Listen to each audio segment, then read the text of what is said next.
If we win any of our space impacts, that means that we solve all of their impact terms because we are able to avoid them. None of their impact terms are isolated. If we win some degree of solvency for space, that means that we should take the risk because all of their impact terms are isolated to the world and not the possibility of Mars colonization. Our 1 and C evidence, which they concede is pretty good on that question. All right, on to the actual flow. They say about new approach, but this evidence bad. It assumes that there is only one way that we would be able to modernize space and does not develop the whole history of space modernization in order to make that claim. It's simply an assertion. If there are dangers of new approach, then we would try to there would be incentives to develop other forms of colonization that would be safer. Anyways, this is low probability impact. Anyway, they say there's no risk of extinction, and that the human species is resilient, but all of their impacts from the 1 and C and also the taken evidence indicate that this is not the case. The human extinction, the human race is incredibly vulnerable to environmental protection. The cross-section of the 1AC, Joe was really persuasive about how we are very reliant on the ecosystems surrounding us. If it's true, if our all causes in the 1AC are true, that we are incredibly reliant on those systems, if they are failing now, that's probably a reason we need to get the hell off the rock.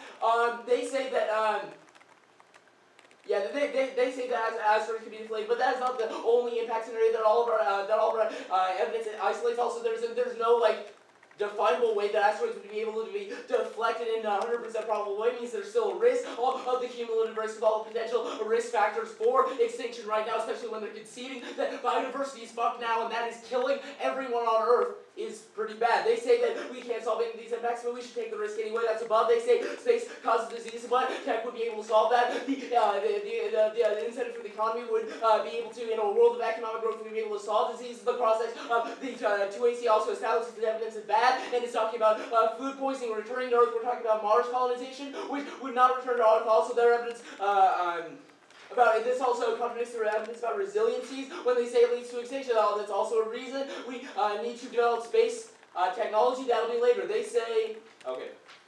They say it kills the ozone, but the ozone is probably screwed anyway given the level of pollution. They do not have a distinction between the world of the plant and the world of the status quo. Here means that this is probably non-unique. It's also a reason we should get off the rock. Their extinction claim contradicts their claim that the human species is resilient and can survive on Earth. Clearly not. If we're so vulnerable to extinction from all these biological systems that we're relying on, we probably need to get off the rock. Since they're killing now, they say that space militarized, but that assumes public control, not private control. World in the free market would generate private control, which free market solves for because there are incentives for companies not to attack each other in space. Their space resources would be incredibly vulnerable and valuable. They would not want to risk them. Here's some more evidence. Space solves multiple existential threats. The program is key to survival. Development 3. The life space program can get us all kilowatts of the space program. Well, the only hope for long-term survival of the dinosaurs is not around today because they did not have a space program. Without a space program, we would not know about the large ozone hole in our atmosphere that hazardous solar radiation, the path of killer hurricanes, many other environmental dangers. This is only a fraction of the ways that space programs are crucial to our future. And they say every delay in space colonization results in wasted energy that costs 100 trillion lives per second. This is Bosterman 2.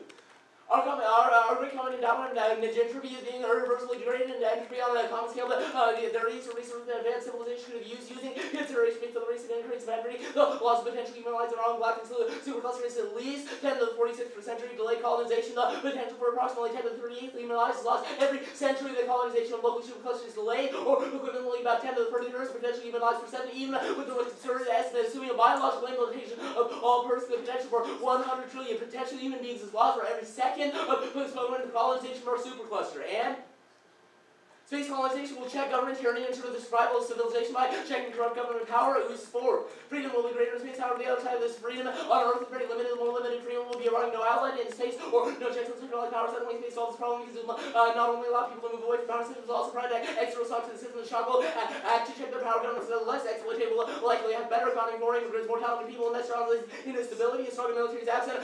External shock of this sort is expected to have nowhere to turn to, but there's no competition. The opposite of space, not some dream, but the best opportunity to future humanity. Those interested in freedom in the long range are to take seriously about space. Is also probably a reason that space is sustainable because it has developed better civilizations. They say reject every infringement of liberty. Chapter 74. If one believes in freedom as a sovereign value and the proper ordering principle for a society, aiming to maximize spiritual and material welfare, then every invasion of freedom must be emphatically identified and resist with undying spirit. Space exploration is key to a cure for AIDS. Then NASA space exploration does not lead to a short-term economic gain, but it's long-term investment in the future of the United States and the world's space exploration could lead in the future to the discovery of new planets or solar systems, where new elements are discovered, or microorganisms in the future, AIDS, rather incurable diseases. Space exploration may allow humans to live on other planets where the planet Earth is no longer suitable place to live, and the impact of extinction. Maturing in 2008, the most serious threat to humankind, AIDS has been cured. Even the West Side 68 challenge one, sub-Saharan Africa is wiped out. It should not be long before another continent is on the brink of extinction, signaling the end of human race, and independently space design technology solves the CBW attack along forward. Space technology is elevated. Space technology is designed for the extreme space even used in any extreme environmental catastrophe made Earth hazardous for life. Space technology will sustain life in space from Earth or connected to certain environments contaminated with biological, chemical agents, and bioterrorism causing extinction. Sniper 97.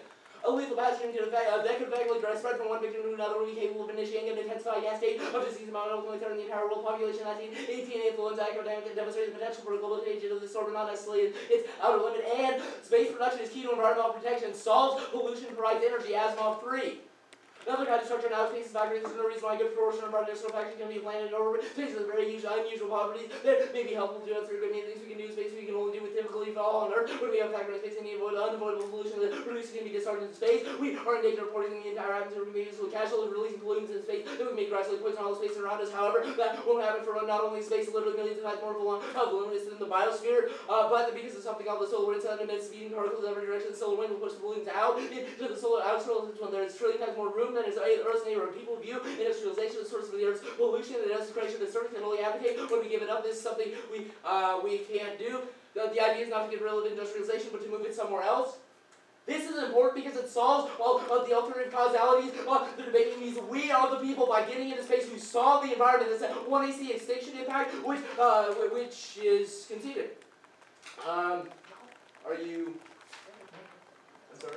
What? I didn't say that. Okay. Do you have anything for me to read that you need me to read, or should I just kind of intrude on your flow a little bit? You can well, I mean, you can answer like some like the China Okay. relations add-on. I have parts of that if you want. Oh, actually, I'll talk about the disaster stuff. On to the hedge debate real quick. They see the coordination that prevents us from solving disasters. It's only true in a world where unipolarity is not universally recognized. When we have a critical hegemon, we're the only ones who intervene in a situation because we're seen as the people who provide the greatest security for the public commons that provide the incentives for no other country to attempt to fulfill that role because that role is expensive. No other country would want to intervene. They say it's a false sense of security, but this is not talking about the general proposition of United States hegemony. It's just as bad to assume that we are safe from other nations. That is not a claim that's responsive. They say that disasters complicate their restoration efforts. This isn't really responsive either, just kind of says the disasters are hard to clean up. That's also probably why we need hegemony. They say funding for disasters is tanked, but empirically proven hegemony and unipolarity is the best solvency for those issues. Alright, so how long does it take for us to get to space? None of our evidence specifies the time frame. Do you have But if we had strong economic growth, it'd be really, really fast. Really? Capital. So why weren't we anywhere close to space colonization before the economic collapse of 2008? Well, it's kind of a technology curve, right? That like it accelerates itself. We need to develop certain technologies that are on the brink now, right? Like, can you give me specific examples, like when each stage will I cannot. Starting to send more missions to space, to start searching for where we're going to colonize, start sending actual things to start the colonization process? I cannot. I can only say that not only is it a moral imperative and probably long-term thing that solves human Would you extinction. say 2050 is a reasonable expectation? I wouldn't really say anything of the sort. How do we have energy in space? Our evidence, well, there are a bunch of different reasons. Are you referring specifically to like the stuff I read at the beginning? Like, how do we power shit in space? I mean, probably relatively similar ways that we do now. It How just do we access depends the on oil if the Earth is dead? How do we access, like, if we can't go back to the Earth, how can we access the fossil fuels?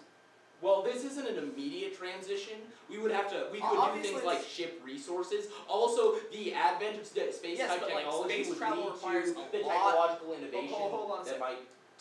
Really, you talk about a lot about this big technological innovation, yet you have no idea when it's going to happen. You just. I don't have a concrete date. No. Do you have any clue, like, what this technological innovation will have? Well, innovation. Our evidence indicates a few things. For example, just as an example, the what's it called? The Why weighing can't evidence we have indicates. this technological innovation on Earth? Why can't we? Yeah. Because it's the move to space that provides additional challenges that force our scientists to think about different Really, so problems we wouldn't in different have ways. we wouldn't have to focus on problems like AIDS to the environment and other things if we were stuck on Earth. Well, we would, but we'd have to think about, specifically for AIDS, our evidence indicates that the only way we can solve it is with, I can read you the evidence, new elements are discovered in microorganisms that can cure incurable diseases. The fact that space is an unlimited and theoretically, incredibly beneficial arena is also probably the reason that everyone's more motivated to solve problems when we're going to space. People get really, really excited about space. So what happens to the Earth when we're sending up billions of different ships a day to just prepare for the colonization of space, and then the ozone's just dead before we get there? It's dead before we get there. Well, I think that process is probably more gradual than you think it would be, but it would come in different stages, right? When we send the entire okay, human, so the process is gradual. when we send ships to start testing. when we send the entire to human start population, seeing if it's even possible. What happens when When- those greenhouse gases are? when we send the entire human population to Mars, for example, sure, that would probably be a lot of ships launching at the same time, but after that, we don't need the Earth.